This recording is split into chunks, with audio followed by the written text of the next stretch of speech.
Hi, this is Tim of the 1916 Company. Welcome and thanks for logging on. We're starting our weekend with watches, and everything you see here is for sale. Reach out to Team Mosso at the1916company.com for purchase pricing and availability questions. Today, an episode that is all thriller, no filler. This ride is not slowing down. We're starting off with a 2019 launch, the Nautilus Annual Calendar 5726 1A-014. The difference being we now have a blue gradient dial rather than the prior slate and white. So this watch is still 40.5 millimeters in diameter, and you can see in profile it's not a big watch. It's just a little bit larger, a little bit more solid than something like a 5711. Now the timepiece has the Gen 1 bracelet. As you know, later on, a different clasp design was fitted from approximately 2022 forward. Here we still have the prior clamshell and double fold. When you throw this watch on the wrist, the first thing you'll notice is that though larger than a 5711, it's not large. My wrist is 16 centimeters circumference. This fits nicely. Over the top, which always exaggerates the width of the watch, you can see it is still a nice fit. Sloped case flank, it will slide underneath the dress cuff. Down the barrel, you can really see that the lugs are nowhere near the edges of my 16 centimeter wrist. It's very solid, and the big part of what you pay for when you buy one of these is the work done on the metal, the assembly and the finishing. The assembly is solid. There's very little lateral play in the bracelet. The perfect taper down from the lugs to the end gives a wonderful sort of organic reduction in the volume, and so smooth is the sweep that when you pull the bracelet to one side and you move your fingers, you can just barely feel the step between the links. That's how smooth that curvature is. Now there's an expanding bevel along the lug profile that runs all the way down the edge of the links. You can see in profile satin, across the top satin, polished intermediates. The complexity of the Nautilus case, both in terms of the pieces and the differential finishing, has long helped to explain the price premium for a Nautilus over, say, an Aquanaut. Taking a look at this in the dark, you can see the annual calendar Moonphase has no shortage of luminescence, possibly even a little bit better than other Nautilus variants, and certainly better than the 5712 Moonphase in that regard. The watch is 120 meters, water resistant, does have a screw-down crown, caliber 324 automatic, 6-position adjusted, anti-magnetic hairspring, Gyromax style free sprung balance, 45-hour reserve, and suitably finished for the price point of the watch. Now, the annual calendar needs only one adjustment each year, the jump from February to March. It is a Patek innovation. They created the first annual calendar with the 5035 in 1996. This watch continues in that tradition, but it gives you something that not every Patek annual does, an aperture-style calendar that's intuitive to read. Day, date, month, just like that. There's a 24-hour hand, so you know when not to use the adjuster systems on the calendar. And then there is a Moonphase set coaxial with the 24-hour hand, a very special watch. Hands and indices all white gold, so they won't tarnish or oxidize for the life of the watch. Now, if you want something a little bit different and possibly even more exotic, this is what I considered one of the best new sports watches of 2023. So we've got the Chopard Alpine Eagle XPS 41. How does this differ from a standard Alpine Eagle? Well, let's start with how it doesn't differ. It's steel automatic, 41 millimeters in diameter, well loomed, and 100 meters water resistant with a screw-down crown. Easy to read in the dark. We have tri-Roman numerals, but what really separates this watch is the dial. First and foremost, you could see a solid gold base used to create this Monte Rosa tone that's very much like salmon but has a distinct copper reddish hue. And you can see the grain of the Eagle's iris dial. It's deep. You could see it's actually channeling in the dial that has real depth, and it has a sort of irregular surfacing, so it creates both textural and shading variation across the dial. Now, where things go absolutely ballistic is the back of the watch. By the way, only 8.3 millimeters thick, super thin. You're asking why, and the answer, let me just pop this open, is self-evident. Geneva hallmark micro rotor automatic movement. So take note, this is both Geneva hallmark of case and of movement, and it is a COSC certified Swiss chronometer. Double certification, chronometer and Geneva hallmark. Take a look at those bevels. Not bad, eh? The stripes, beautifully shaded and deep. Black polish, you better believe it, on the screws, as well as the swan's neck fine adjustment mechanism and the stud holder. The watch with an overcoil hairspring, 2 stacked mainspring barrels, 65 hours of power reserve, 22 karat winding mass for the micro rotor, which keeps the watch thin but also conveniently wound. Now you can see this is a variation on the caliber 96 developed by Michel Parmigiani for the first manufacturer caliber Louis Ulysse Chopard watch in 1996. This is the 9640L, a beautiful execution that makes this watch properly slim and downright exotic. Throw it on the wrist, you'll appreciate that the degree of finishing on the bracelet is comparable to what you'll get on a Nautilus, and considerably more intricate than what you'll find on a Laureato or an Aquanaut. It's a great looking watch and very thin, very slender. A timepiece that flies well under the radar and offers tremendous pre-owned value. I would also mention that this steel, Lucent 223, is 223 Vickers, so much harder than a standard stainless steel, which tends to be between 155 and 175 Vickers. So the watch wins on those terms as well.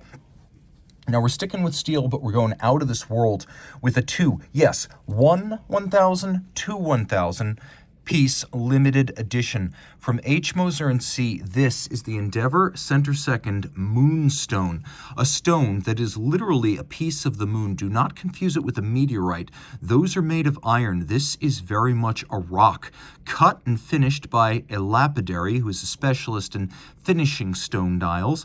You can see that it features a number of porosities and crevices and textural, tonal, and color changes. It's a wonderful material for which even between the two, there is no duplication. So while this is number 2 of 2, each one effectively a piece unique. 40 millimeters in diameter, nice and slender, under 11 millimeters thick, 47 millimeters from lug to lug. Throw it on the wrist, easy to wear, surprisingly easy to read too.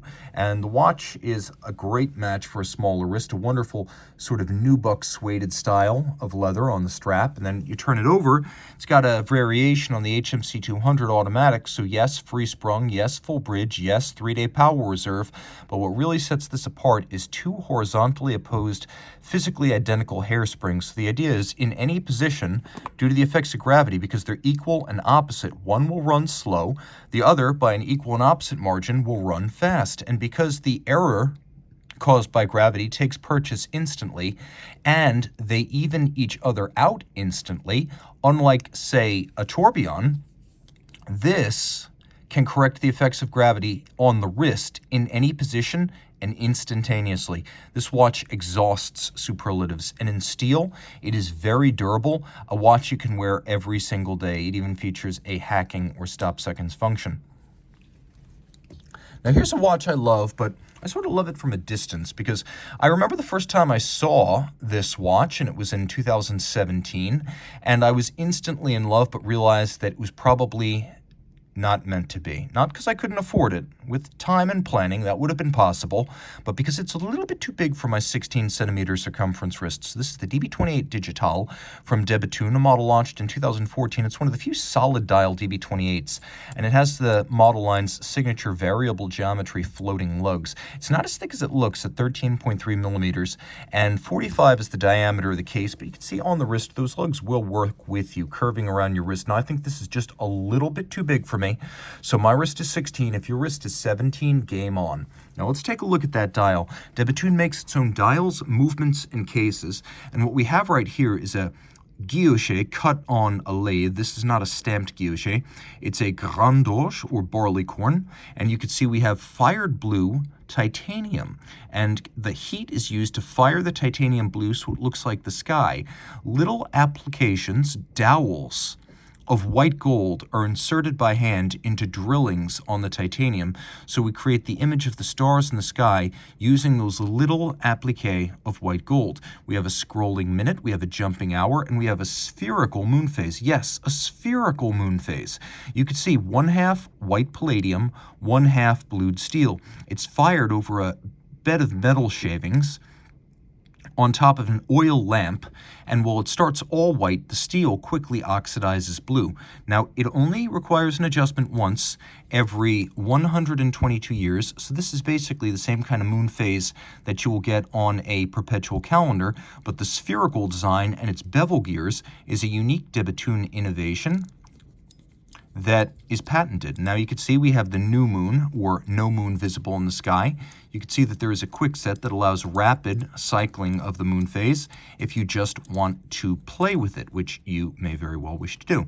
We also have the jumping hour, which is a dynamic, fun, and time-honored complication that Denis Flageolet, the watchmaker behind de Bethune, believes to be particularly beguiling and significant. Now when you turn it all over, this is the DB28 movement. Twin barrels that cannot be accidentally overwound. They're self-adjusting and patented.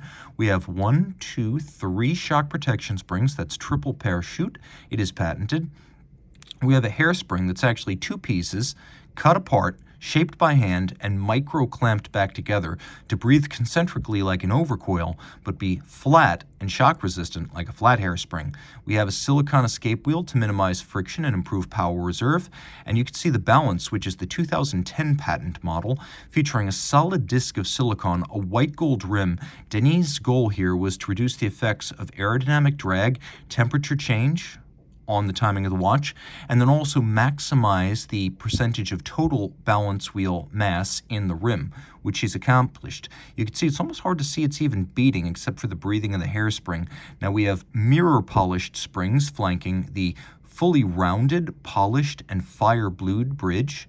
You can see Côte de Bethune, or abrasive wheel stripes, on the bridges, along with double road anglage on the edge of the barrel bridge and barrel bridge cap, snailing on the barrel cap, and then micro-beveling on the ratchet wheel. In short, it's everything you would imagine from a truly elite independent brand. We're going to take a quick diversion towards something unusual but more accessible. So IWC's Portofino 8-day hand-wound, and let me try to remove some of these fingerprints from the crystal. It's the other IWC dress watch model line, so we're all familiar with the Portugieser, but the Portofino in its modern form originated back in the early 80s with the 5251, the so-called giant Portofino. That model came out in 1981, and it gives this watch most of its essential design language, including a case that's only 10.8 millimeters thick, and from lug tip to lug tip, about 50.5 millimeters. I think it's about 50.7. Pardon me, I think it's 12 millimeters thick and 50.7 lug to lug. 45 in diameter, but because of the short lug to lug span, it really doesn't look that big. It wears almost like a wire lug Rodimir, which is to say, though a big watch, it can wear on a smaller wrist. And you can see how it easily slides under a cuff. Now, what makes this special is it has a manual wind adaptation of a 50,000 series IWC automatic. Now, in its automatic form, this is a 7-day movement, but the manual wind version gets 8 days. You can see it's free sprung, adjusted in 5 positions like a chronometer. It has an overcoil hairspring for even time keeping in every position, and at over 38 millimeters in diameter, this movement beautifully fills the case back. It does have 8 days of power reserve, and it includes a hacking or stop seconds function. It also includes a quick set date system. So it has a little bit of an anachronistic look to it. This 8-day manual wind is very modern in the standards applied, and with a steel case, it's also everyday durable. Possibly one of the most unsung and underappreciated IWC model lines, Portofino includes some spectacular and horologically relevant entries. A timepiece that is anything but your standard Portugieser, and a little bit quirky. That's always been inherent in the Portofino. They've always been designed to look like pocket watches converted into wrist watches, which is not that far from the truth with the 5251. And right here we have this model that continues that aesthetic. This is the 5101. So hand-wound to 8 days. And again, blue dial, metallic blue, with all applique indices as well as numerals. A really lovely upscale manual wind dress watch from IWC. Speaking of manual wind dress watches, this is pretty much the ultra, the ultimate, the last word from Japan. The Credor GBLT 999 H2. Launched in 2014, it was larger than the H1, so 39 millimeters, and you can also see that the watch includes an exclusive combination of platinum case, porcelain dial, and Micro Artist Studio caliber 7R14. Beautifully hand-finished. Micro Artist limits production of these watches to only about 25 pieces a year up in the Shinshu Watch Studio in Shiojiri, Nagano Prefecture. The Micro Artist Studio builds the spring drive Credor models, and these are few and far between, with the level of anglage truly equal to the finest you'll see in the Valet de Jeu. In fact, Micro Artist, when it was stood up in the year 2000, went on a tour of the world to accumulate knowledge of the best methods and operating procedures for running an horlogerie atelier. And they visited Philippe Dufour in the Valet de Jeu, and one of the lessons they internalized was how he used thicker bridges and drew them broad and rounded to get anglage like nothing else, which is what we have here. This is truly hand-finished anglage. You can see a simple satin brushing across the bridges. The symbol of the Micro Artist Studio, the bell flower, is engraved on the movement. We also have it on the barrel, which has been skeletonized to feature the image of the bell flower, and then the hollows of the barrel cover have been beveled internally, which is deeply impressive. Note the presence of both fire-blued screws and mirror-polished screws. And that screw atop the barrel is so large you can easily see the beveling around its circumference. We have a power reserve indicator, 60 hours, manually wound, and there's a torque recovery system that takes any excess mainspring torque and feeds it back into the mainspring, which increases power reserve by approximately 15%. Now, the power reserve indicator hides on the case back. On the original Credor H, it was on the dial side, which is a little bit controversial, so here it is banished to the case back. Just take note, this is a complication. On the dial side, you can see we have a hacking seconds system. We also have a porcelain dial that is cooked and painted by hand by Credor. The original H1 featured a porcelain dial from a local specialist. This one is made in-house, and if you get super close, you can see that all of the indices, as well as the logo, truly hand-painted by a single bristle Japanese brush. We have a lunette counterweight for the fire-blued seconds hand. We have fire-blued hands for hours and minutes as well, but look, they have a super subtle syringe profile right at the end. Turn it all over one more time, and you can see how spring drive works. It is a completely smooth sweep, so there's absolutely zero start, stop, tick, or tock. It is a truly continuously sweeping hand. There's nothing else like it. And so the way this works is, ultimately, there are no barrel capacitors connected to the power source, no batteries connected to the power source, there are no motors. The barrel drives the hands directly. So the barrel drives a train which turns this unidirectional rotating governing wheel. The governing wheel creates an induced electromagnetic force that sets electrons in motion and creates enough current to activate a quartz oscillator. That then applies an electromagnetic braking force to the governing wheel, slowing it to keep excellent time. So there's no batteries, capacitors, or motors, and the spring is always driving the hands directly, but it is governed by a quartz oscillator. As a result, it has mechanical watchmaking soul, and it is a very handmade watch. But it also has quartz precision. There's a fun detail on the clasp here. You can see it's platinum. We have the Credor, or the gold head, the head of gold, the crown of gold, that is the symbol of this brand. And then you can see that we have a platinum clasp using PT900 for the swing arm. Now, a lot of companies, mostly in Europe, will use white gold for clasps on platinum watches. But here, in order to deliver a product that is all platinum, Credor used a mechanical grade platinum that's harder than PT950. The inside, the swing arm, is made of PT900, and the buckle outside is made of PT950. So you're able to deliver a full platinum clasp for this platinum watch. The case is tin plate Zaratsu polished, and while there are some unfortunate fingerprints here, the surface is immaculate. Mirrored, steely, perfectly white, optically smooth. This is hand finishing that requires 3 years to master. Mastering that tin plate polish where you hold the surface directly against the tin plate and you get this result. Not a simple thing to learn and not a simple thing to teach. Every part of this watch, dial, case, and movement, made and finished by hand. That's the GBLT 999 Credor H2. And now we end with an absolute circus for your wrist. Launched in 2007 and seen here in one of its rarest forms, we have the Jaeger-LeCoultre Duomet of Chronograph. At the time he's here, the Chronograph model. A rare example with the solid dial. The Chronograph was made with open dial ports underneath the power reserve, almost immediately. And these rose gold solid dial duomètre chronograph models, they are some of the scarcest, to the point where it's easier to find platinum, white gold, and yellow gold, all special editions, than it is to find rose gold with a solid dial. Now take a look at the duomètre chronograph, and you can see that it features a dial that is lovely, granular, pebbly-like, almost like a fine grit sandpaper. Then we have a foutre-rayon, we have a tens and hours hand for the chronograph. Let me just show you what's chronograph and what's not. So, reset and everything.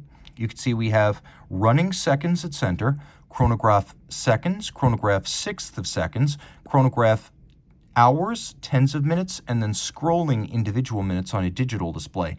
Blued hands are chronograph. Gold hands are time. Power reserve for the time, power reserve for the chronograph. There are two of them, two separate barrels, chronograph, time. Wind them, one ratchets while the other winds by turning the crown in opposite directions. You cannot accidentally overwind them. They are dynamometric barrels. Two drivetrains, so that when you double the power demand on the watch and you double the energy demand, the watch responds by doubling the force and doubling the energy reserves. So the watch is a 50-hour power reserve, but because you're adding that second barrel when you start the chronograph, the watch is the only one made that features neither a reduction of balance amplitude nor a loss of power reserve with the chronograph running. Most chronographs lose 30 to 40 degrees of amplitude when the chronograph is engaged, and they start slowing down and losing time. Other ones, like the FP Journe Sontographe Souverain, they feature a system that drives the chronograph off the arbor and the time off the barrel, but it significantly increases the power demands, meaning that watch won't lose balance amplitude, but power reserve goes from 80 to 24 hours when you start the chronograph on the Sontographe Souverain. This loses neither amplitude nor power reserve. Now, the movement is built like a longa. It's crafted from German silver, so everything here that is silver is steel, and everything that is golden hued is German silver or maillot, since we are in the Vallée du Jeu and not in Switzerland's German-speaking or German watchmaking regions. Now, we have Côte de Soleil, or sunburst, stripes radiating out across the movement from an imaginary center point over the balance. It's a free-sprung balance. You can see we have a column wheel for the mono pusher, and then we have a system where there is a 30-tooth wheel that's on the extended arbor of the escape wheel, and it meshes with a 6-tooth wheel to activate the foutre-rayon, and then that drives the chronograph indications. So this watch has neither a truly lateral clutch nor a truly vertical clutch. The one thing I can say is that it is completely unique, and when you start the chronograph here, there's no stagger or jump, so in terms of being seamless, it works like a vertical clutch on that front. You can see how bewitching and beguiling it is to have two center seconds displays over the dial, and yes, it does feature hacking seconds, so you can bring it all to a halt. The case is massive and beautifully made, with welded-on lugs double finished, so the lugs are polished and the case band is satinated. It's 42 millimeters and about 49.9 lug to lug. I owned the white gold version of the duomètre chronograph. The duomètre chronograph is a watch that I will never forget. I saved for 4 years to afford it. I owned it for 4 years, and it was everything I ever dreamed. This model in rose gold is even harder to find with the solid as opposed to open dial than my 200-piece white gold limited edition was. And this is a rare JLC that is built with no expense spared. A JLC that both looks like and is constructed like a longa. Reach out to Team Mosso at the 1916company.com for purchase and pricing details.